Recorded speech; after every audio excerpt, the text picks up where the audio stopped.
Shalom, meus irmãos, que a paz do nosso eterno Criador esteja na sua vida.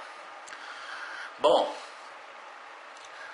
nós temos contemplado a situação do nosso país muito delicada, né? Temos visto se apresentar diante de nós uma crise política, econômica, social, nunca vista, né? Pelo menos nesses últimos 20 anos. E as coisas estão ficando piores, muito piores, sabe? Vemos que o juízo de Deus ele tem se multiplicado. Parece que quando vemos uma situação se resolver, entre aspas, que foi o caso da água, vemos a nossa nação decair ainda mais, socialmente, economicamente, politicamente. Temos visto o Brasil ouvir uma expressão que até então era difícil de ser possível, que é uma guerra civil. Quando que iríamos ouvir ser falado isso? Guerra civil. Guerra civil entre aliados do governo contra manifestantes, contra a oposição, né? Quando poderíamos ouvir sobre uma Forças Armadas rachada? Uns falam que não, outros negam, mas realmente estamos à beira de um colapso total, né? À beira de um colapso total. E eu não estou aqui sendo profeta do apocalipse, só desejando, não estou desejando caos nenhum. Só que, como a nação brasileira ela não se volta a Deus, ela não se volta ao eterno, as coisas vão piorando. Nossa nação vai entrando numa espiral de destruição ainda mais intenso. É uma espiral. Cada dia vai aumentando. A cada dia vai aumentando. Sabe? E isso Deus permite para o próprio julgamento da nação, para a própria disciplina da nação. Deus permite isso. Deus permite que o Brasil entre num colapso político, econômico. Deus permite. Porque, amados, Deus é o mesmo ontem, é hoje, será eternamente, como diz o livro de Hebreus. Deus, o mesmo Deus lá do passado, dos primórdios, é o mesmo hoje. Para Deus não existe tempo. Para o próprio Deus não existe tempo, não existe passado, futuro, presente. Da mesma forma que ele agia nos primórdios, ele age hoje. O Deus de hoje não é mais liberal do que o Deus de ontem. Não existe isso. Bom, eu já falei isso. Então, mas eu queria contar para vocês algo que eu recebi no sábado passado. Uma revelação, uma visão muito terrível. Para mim foi aterrorizante, sabe? Depois dessa experiência eu voltei, eu fiquei até debilitado da minha saúde. Foi algo muito, muito maçante, muito, sabe? Foi terrível mesmo, sabe? E foi uma espécie de sonho, mas não foi como um sonho que a gente tem quando a gente dorme. Parece que eu não dormi. Eu deitei. Deixa eu contar realmente. No sábado de manhã eu havia acordado por volta de umas 7 horas da manhã, né? Porque eu tinha coisas para fazer no site, na internet por aí. E eu acordei, tomei o meu café, dei uma arrumada no quarto e comecei a ligar o computador, comecei a fazer as coisas. De repente, isso anteriormente, na madrugada anterior, eu havia orado bastante, chorado, clamado, sabe, orado pelas pessoas, orado pelo país, né, que é a nossa função, orado pela igreja, que tem se omitido, grande maioria da igreja tem se omitido a esses tempos, né, de dificuldade, de juízo, ao invés de pregar arrependimento e conserto, pregar o evangelho genuíno, se levantar sua voz e mostrar a verdade, não, tem se omitido. Eu tenho orado muito a respeito disso, né? E tal, tive experiências sobrenatural com Deus, vi a presença manifesta de Deus através de fogo, sabe? Eu via espiritualmente fogo com olhos abertos, sabe? Eu vi anjos no quarto da minha casa. Mas no sábado de manhã eu acordei 7 horas da manhã, comecei a fazer tudo, tomei café, comecei a mexer no computador, na internet. Só que nesse momento, depois de alguns minutos, meia hora mais ou menos, Deus falou: volta para a cama. Como volta para a cama? Como Deus volta para a cama? Já havia tomado café, já tinha escovado meus dentes, me lavado, né? Tinha me organizado tudo. Como que volta para a cama? Deus falou: volta para a cama. Tá bom, eu obedeci. Sei lá, às vezes Deus quer que eu descanse, porque vou fazer alguma coisa que, sei lá, a gente não sabe. Deus falou: volta para a cama. E eu insisti. Deus falou: volta para a cama. Daí eu voltei a deitar, deitei assim, pronto, Deus, estou deitado. E de repente eu peguei no sono. Mas era um sono diferente.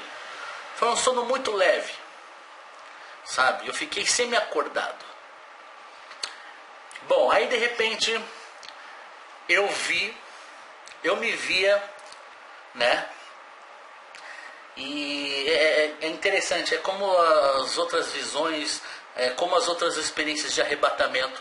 Você está no lugar, mas ao mesmo tempo você está vendo aquela mesma situação em outro lugar, sabe? Em outro ângulo.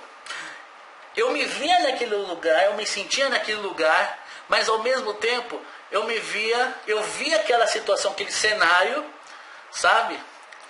De forma externa, de longe. Como se dois de mim estavam fazendo coisas diferentes, né? Pois bem, eu me via descendo a avenida próximo da minha casa, uma avenida grande, movimentada. Na verdade, eu sabia que eu estava saindo do terminal de ônibus que existe perto da minha casa. E eu descendo a avenida, de repente, um jovem todo vestido de preto, capuz preto, sabe? Como se fosse esses anarquistas, todo vestido de preto, capuz preto e tal, e só os olhos à mostra, né? E ele me parou assim e falou: passa tudo, me dá, passa tudo. Eu pensei que era um assalto. Só que antes de eu fazer qualquer coisa, eu não vi mais aquele cara, aquela pessoa, aquele indivíduo. E eu me virei novamente para a avenida, né? Visualizando a continuação da avenida, só que a avenida não tinha nenhum movimento mais. Essa avenida estava como se estivesse numa manifestação violenta, onde os manifestantes fazem barricadas, né? Colocam fogo em carros, né? E estava daquele jeito, aquela destruição, sabe? Várias coisas pegando fogo, né? Tudo parado. E eu pensava: que é isso? Que é isso? Daí, nesse mesmo momento, eu via mais indivíduos daquele vestidos de preto, armados, sei lá, parecia que era um armamento pesado de guerra mesmo, sabe, de exército, né? Parecia aquelas AK-47, né? Também todos vestidos de preto, encapuzados assim, mas não era capuz, era uma túnica. Uma túnica toda preta assim, sabe? Como os anarquistas também colocam aquela camiseta assim, né, no rosto e só deixam os olhos para fora, né? E vários daquele, tinha cerca de uns 15, né? E eles corriam e enquanto eles corriam, eles pressionavam um grupo de jovens a correr, sabe? E eles corriam em direção ao posto de gasolina que tem nessa avenida, né? Um posto da bandeira Shell. E eram cerca de 30, 40 jovens, e todos eles chorando, desesperados, aflitos, né? Aquele desespero, aquela gritaria. Não quero, não faz isso comigo, sabe? Por favor. E era ameaça em cima de ameaça daqueles indivíduos, né? Daqueles guerrilheiros. Eu não sei se era guerrilheiro, se era jihadista, eu não sei, né? Mas eles ameaçavam e esses jovens, eles mandavam esses jovens ficar nesse posto de gasolina, embaixo da cobertura desse posto de gasolina, né? E aquele choro tal. E naquele momento eu sentia o terror, sabe? O terror de estar sendo ameaçado. Mesmo que eu não estava sendo ameaçado, porque eu percorria livremente, parecia que eles não me viam, sabe? Parecia que eles não me viam. E era aquela coisa, eu estava no cenário, mas eu também via de longe, em outro ângulo, de outro lugar. Era engraçado, né? É aquele desespero. E daí Deus me falou ao meu coração naquela visão. E Deus me mostrava também que esses guerrilheiros, eles invadiam as casas, tomavam à força esses jovens para que eles se unissem à guerrilha forçadamente, sabe? Porque não eram muito jovens, sabe? Então eles invadiam essas casas, esses guerrilheiros, e tomavam esses jovens à força, para que esses jovens se unissem a esse grupo, a essa guerrilha à força, sabe? E Deus também me falava, eles vêm tomando a partir do centro. Eles estão tomando aquele lugar, estão tomando a cidade a partir do centro. E na verdade era mesmo. Eles vinham,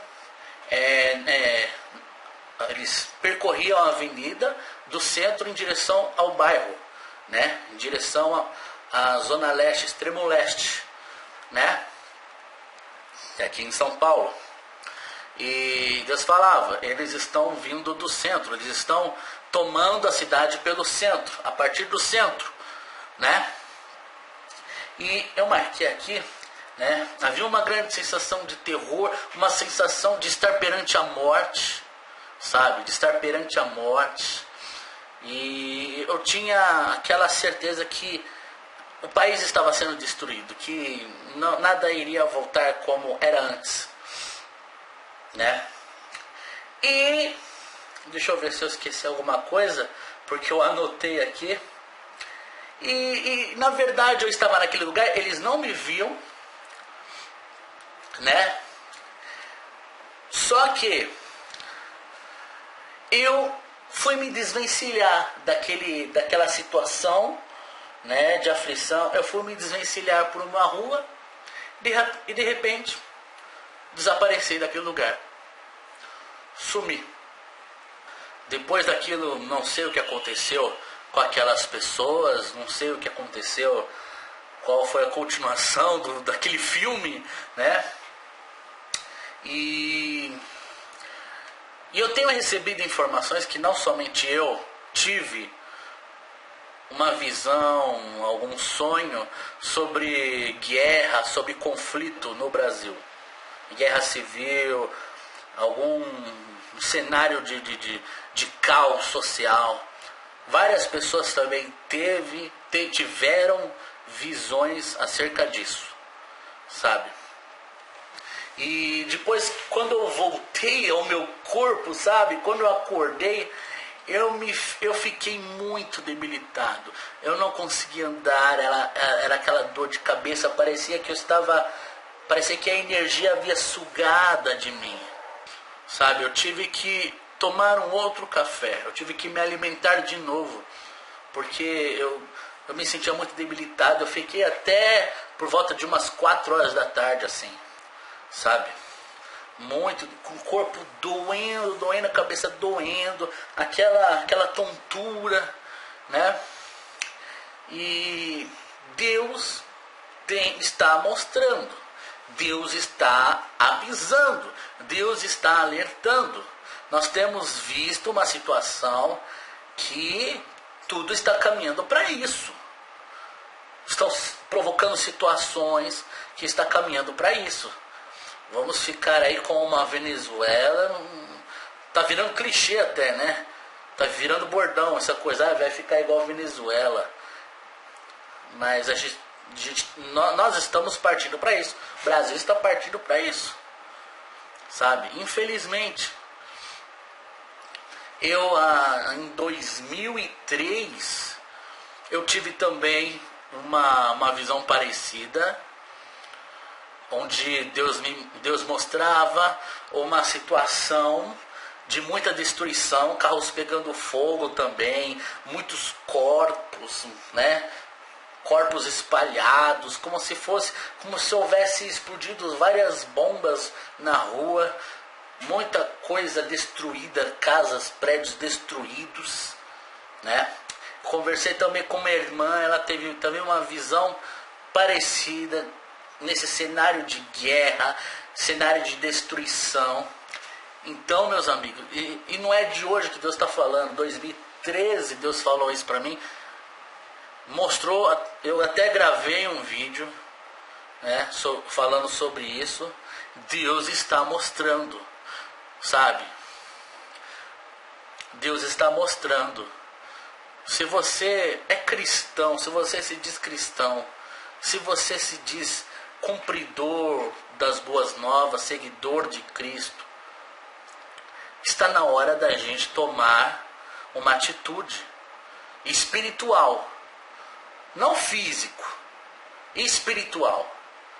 Está na hora da igreja sair da omissão, se levantar e começar a pregar a verdade, começar a pregar arrependimento, parar de se iludir com esses profetas que só falam coisas agradáveis, que só falam coisas maravilhosas, que tratam as coisas de forma colorida. Está na hora da igreja cair na real. Está na hora da igreja se levantar e se manifestar, como o livro de Romanos fala. Está na hora dos filhos de Deus se manifestarem como os tais. A criação, a natureza, ela geme por isso. Chega de omissão. Deus está falando. O juízo de Deus vai continuar a ser derramado. Você percebe que chove, chove, chove. É caos, é enchente, é tempestade. Mas a época de chuvas vai acabar já em março. E quanto que subiu do reservatório? Até 10%? Ah, mas isso é conspiração. Não importa que seja conspiração da nova ordem mundial, de Illuminati, de maçonaria, do PT. Não importa que seja conspiração, seja manipulação. Isso também é um juízo de Deus. Deus permite essa situação, essas situações para derramar do seu juízo, para disciplinar o seu povo, sabe? Deus derrama do seu juízo. Por quê? Porque é uma forma de Deus alertar, acordar o homem, para que o homem se arrependa, se humilhe diante de Deus. Isso é uma expressão do amor de Deus. Sabe, os pensamentos de Deus não são semelhantes aos pensamentos do homem. Sabe? Não adianta querer ficar com mimimi ateísta, com esse mimimi aí, desse falso cristianismo liberal. A Bíblia, a palavra é muito clara, que o que separa o homem de Deus é o pecado, e que tudo aquilo que o homem semear, ele vai colher. Ele vai colher. Não importa quem seja, aquilo que você semear, não importa se você segue a Deus ou não, tudo que você semear você vai colher. É um princípio, é uma lei. Então, meus queridos, eu quero falar para a igreja: chega de omissão, chega de alegorias de carnaval, chega de enfeites, de coisas de aparência, chega de alegorias enganosas, chega de falsas profecias, chega de falar aquilo que Deus não mandou falar. E ao invés de pregar arrependimento, não, só prega coisas boas, maravilhosas, agradáveis, para agradar os ouvidos humanos. E as pessoas, elas não estão suportando também ouvir a mensagem de conserto, de arrependimento.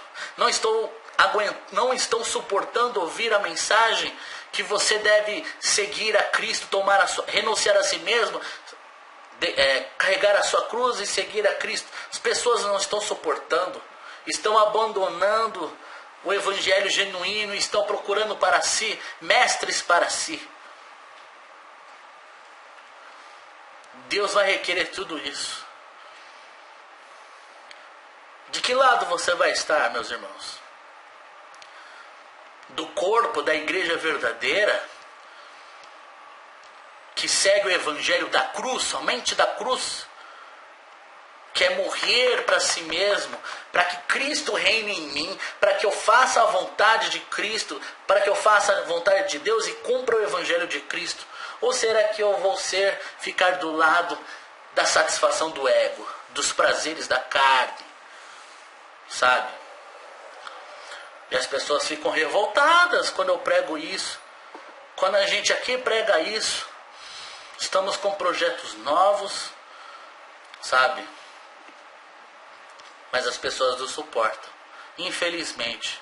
E se dizem igreja, só porque estão no entretenimento, estão num show, estão num congresso, que só falam ladainhas, só falam coisas do ego, do eu, de satisfação do eu, só ilusões, nada sobre a cruz, nada sobre renunciar a si mesmo, carregar a sua cruz e seguir a Cristo, nada, sabe, de amar mais a Deus do que a si mesmo, nada de ensinar. Se você amar a si mesmo, você vai perder se você tentar salvar a sua própria alma, você vai perder sua alma. Mas se você perder a sua alma por amor a Cristo, você na verdade vai salvar a sua alma. Quando a palavra fala que quem segue a Cristo terá vida em abundância, não é vida nessa terra, não é regalias, não é riquezas, não são bens. A vida em abundante nessa terra é lá no céu, é na eternidade. Porque a palavra já fala, vida em abundância, Vida que não acaba, é abundante, sempre terá vida. É vida eterna, é vida que não acabará mais, é vida em abundância. E vida em abundância somente na eternidade, não é aqui. O mundo jaz no maligno, a palavra fala. Ao contrário, nós seremos odiados pelo mundo por amor a Cristo. Porque o mundo odiou a Cristo e nós, como seguidores de Cristo, também seremos odiados. Meus amados, está na hora. Está na hora. Sabe? Não se iluda com a mídia, não se iluda com o conformismo. Esteja inconformado com esse mundo. Entendeu? Bom, eu fico por aqui, meus irmãos. Continue acessando o site libertar.in, tá bom? Fiquem na paz, meus amados. Shalom a todos. Tchau, tchau.